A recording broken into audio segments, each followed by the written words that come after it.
ফেব্রুয়ারিতেই vote, ট্রাম্পকে জানালেন প্রধান উপদেষ্টা। নিউ ইয়র্কে আওয়ামী লীগ নেতাকর্মীর বিরুদ্ধে মামলা করলেন আক্তার। বিএনপির নেতাকর্মীদের উপর আওয়ামী লীগের হামলা, আহত ৩০। নাগরিক ঐক্য শাপলা চেয়েছে, দেওয়া হয়নি, জানালেন সিইসি। বৈষম্য বিরোধী আন্দোলনের নেতা নিখোঁজ, হাসনাত আবদুল্লাহর ক্ষোভ। এতক্ষণ শুনছিলেন সংবাদ শিরোনাম। পুরো খবর পেতে ভিডিওটি শেষ পর্যন্ত দেখুন। সর্বশেষ খবর পেতে চ্যানেলটি সাবস্ক্রাইব করুন। এবার বিস্তারিত। ফেব্রুয়ারিতেই ভোট, ট্রাম্পকে জানালেন ডক্টর মোহাম্মদ ইউনূস। বাংলাদেশের পরিস্থিতি, সংস্কার ও নির্বাচন নিয়ে জানতে চেয়েছেন মার্কিন প্রেসিডেন্ট ডোনাল্ড ট্রাম্প। ফেব্রুয়ারিতেই ভোট হবে বলে অবহিত করেছেন প্রধান উপদেষ্টা ডক্টর মোহাম্মদ ইউনূস। সেই সঙ্গে প্রেসিডেন্ট ট্রাম্পকে ঢাকা সফরের আমন্ত্রণ জানিয়েছেন তিনি। রাষ্ট্র ও সরকার প্রধানদের সম্মানে মার্কিন প্রেসিডেন্টের দেওয়া নৈশভোজে তাদের মধ্যে এ কথোপকথন হয়। ওয়াশিংটনে বাংলাদেশের প্রেস মিনিস্টার গোলাম মর্তুজা একথা জানিয়েছেন। প্রেস মিনিস্টার জানান, বাংলাদেশের পরিস্থিতি, সংস্কার ও নির্বাচন নিয়ে জানতে চেয়েছেন মার্কিন প্রেসিডেন্ট ডোনাল্ড ট্রাম্প। ফেব্রুয়ারিতেই ভোট হবে বলে অবহিত করেছেন প্রধান উপদেষ্টা, আমন্ত্রণ জানিয়েছেন ঢাকা সফরের। আয়োজন চলাকালে প্রেসিডেন্ট ট্রাম্প ও আরও কয়েকজন বিশ্বনেতার সঙ্গে শুভেচ্ছা বিনিময় করেন ডক্টর মোহাম্মদ ইউনূস। তাদের মধ্যে ছিলেন স্পেনের রাজা ষষ্ঠ ফেলিপে, জাপানের প্রধানমন্ত্রী শিগেরু ইশিবা, জাতিসংঘের মহাসচিব অন্তোনিও গুতেরেস এবং ভুটানের প্রধানমন্ত্রী শেরিং তোবগে। প্রধান উপদেষ্টার সংবর্ধনায় যুক্তরাষ্ট্রের পররাষ্ট্রমন্ত্রী মার্কো রুবিও এবং দক্ষিণ ও মধ্য এশিয়ার জন্য যুক্তরাষ্ট্রের বিশেষ দূত সেজিও গরের সঙ্গেও সাক্ষাৎ করেন।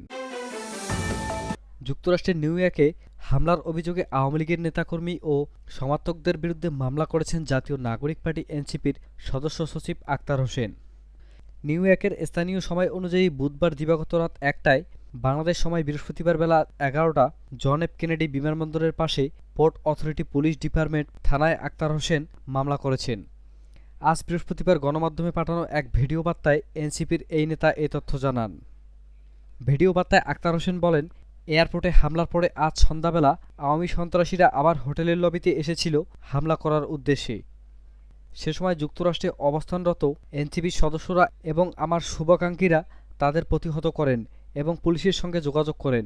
পরবর্তী সময়ে পুলিশ ইনভেস্টিগেশন অফিসার এসে মামলা করার জন্য আমাদের পরামর্শ দেন।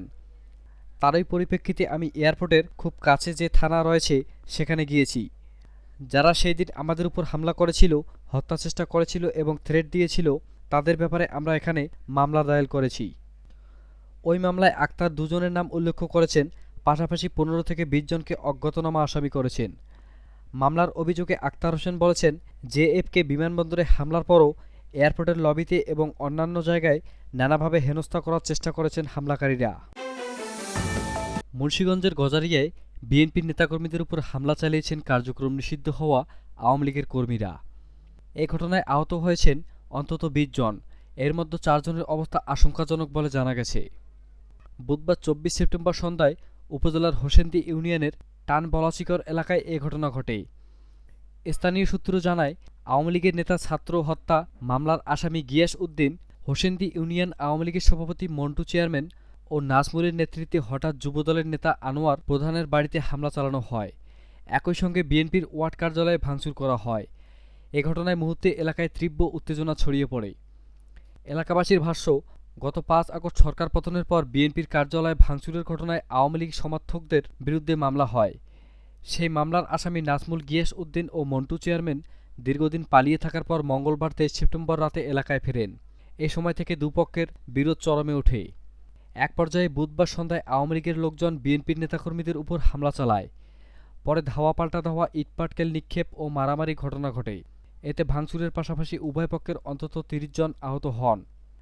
আহতদের মধ্যে শাহাদাত আসিফ, নজরুল ইসলাম ও শুক্ষুর আলীকে গুরুতর অবস্থায় ঢাকা মেডিকেল হাসপাতালে পাঠানো হয়েছে। জানা গেছে, ঘটনার পর পুরো এলাকায় থমথমে পরিস্থিতি বিরাজ করছে। আইনশৃঙ্খলা রক্ষাকারী বাহিনীর ঘটনাস্থলে গিয়ে পরিস্থিতি নিয়ন্ত্রণে আনার চেষ্টা করছে। তবে স্থানীয়রা বলছেন, পরিস্থিতি পুরোপুরি স্বাভাবিক হয়নি এবং গ্রাম জুড়ে এখনও আতঙ্ক বিরাজ করছে। গজারিয়া থানার ভারপ্রাপ্ত কর্মকর্তা ওসি আনোয়ার আলম আজাদ কালবেলাকে বলেন, ঘটনার খবর পেয়ে আমরা দ্রুত ঘটনাস্থলে পৌঁছে পরিস্থিতি নিয়ন্ত্রণের চেষ্টা করি।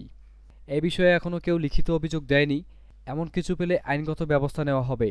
দুই পক্ষের কতজন আহত হয়েছে তা নিশ্চিত হওয়া যায়নি। আমরা বিষয়টি খতিয়ে দেখছি। প্রধান নির্বাচন কমিশনার সিইসি এএম নাসিরউদ্দিন বলেন, নাগরিক ঐক্য শাপলা প্রতীক চেয়েছে, তাদেরও দেওয়া হয়নি।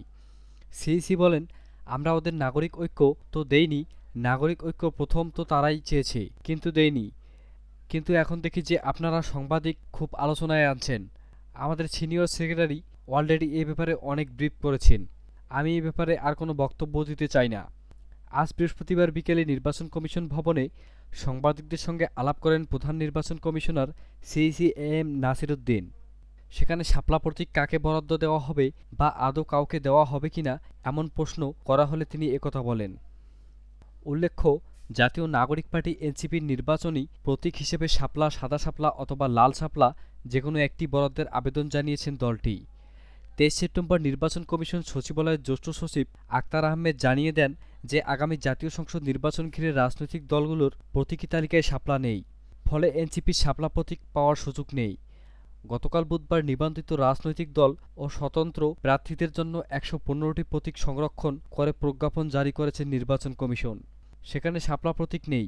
এদিকে এনসিপি গতকাল নির্বাচন কমিশনের সচিবালয়ে জ্যেষ্ঠ সচিব আক্তার আহমেদের কাছেই মেইলে আবেদন করে আবারও দলটির পক্ষ থেকে শাপলা, সাদা শাপলা অথবা লাল শাপলা প্রতীক চেয়েছে। এমন প্রেক্ষাপটে আজ সাংবাদিকেরা সিইসির কাছে জানতে চান শাপলা প্রতীক কাকে বরাদ্দ দেওয়া হবে বা আদৌ কাউকে দেওয়া হবে কিনা। জবাবে এএম নাসিরউদ্দিন বলেন, ওনারা নাগরিক পার্টি ঐক্য শাপলা চেয়েছে, 2টি চিঠি দিয়েছে, আমার সাথে দেখাও করেছে, কিন্তু আমরা দেইনি। আমরা সিদ্ধান্ত নিয়েছি যে এটা দেওয়া যাবে না, আমরা এ জবাব দিয়ে দিয়েছি। পরে এনসিপির অ্যাপ্লাই আবেদন করেছেন, তারপর বাকি এনসিপিরটা তো আপনারাই জানেন। এটা নিয়ে আমি ব্যাখ্যা করতে চাই না। শাপলা প্রতীক নাগরিক ঐক্য কিংবা এনসিপির কেউ পাচ্ছে না।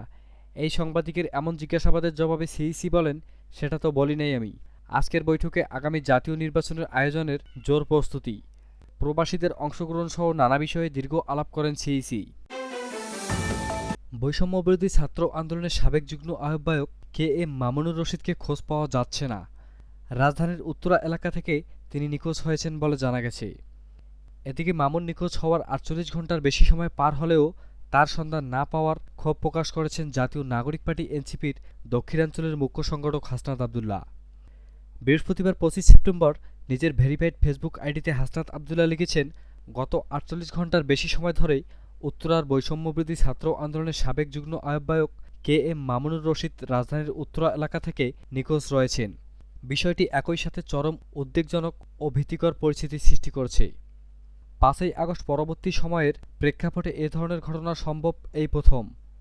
হাসনাত বলেন, একজন নাগরিক হিসেবে রাষ্ট্র যেখানে ন্যূনতম নিরাপত্তা নিশ্চিত করতে ব্যর্থ হয়েছে, সেখানে ঘটনার দ্রুত ও সুষ্ঠু তদন্তে সরকার ও আইনশৃঙ্খলা রক্ষাকারী বাহিনীর চরম গাফিলতি স্পষ্টভাবে দেখা হচ্ছে। একই সাথে এমন সংকটময় পরিস্থিতিতে গণমাধ্যমের নীরব ভূমিকাও সংখ্যার। এই নিরাপত্তা নতুন করে রাজনীতিতে পুরনো ভয়ের সংস্কৃতি ও নিপীড়নের পরিবেশ ফিরিয়ে আনার আশঙ্কা সৃষ্টি করছে বলে নিজের পোস্টে উল্লেখ করেন হাসনাত আবদুল্লাহ। এর আগে বুধবার রাতে উত্তরায় সংবাদ সম্মেলনে এনসিপির যুব উইং জাতীয় যুব শক্তির পক্ষ থেকে মামুনের নিখোঁজের বিষয়টি জানানো হয়। নেতারা জানান, গত ২৩ সেপ্টেম্বর সকালে পাঞ্জাবি পাজামা পরিহিত অবস্থায় বাসা থেকে বের হন মামুন। এরপর থেকে তিনি নিখোঁজ রয়েছেন। এই ঘটনায় স্থানীয় থানায় সাধারণ ডায়েরি করা হয়েছে।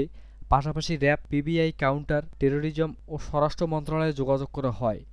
এ সময় মামুনকে ফিরে পেতে ২৪ ঘণ্টার আলটিমেটাম দেন যুবশক্তির নেতারা।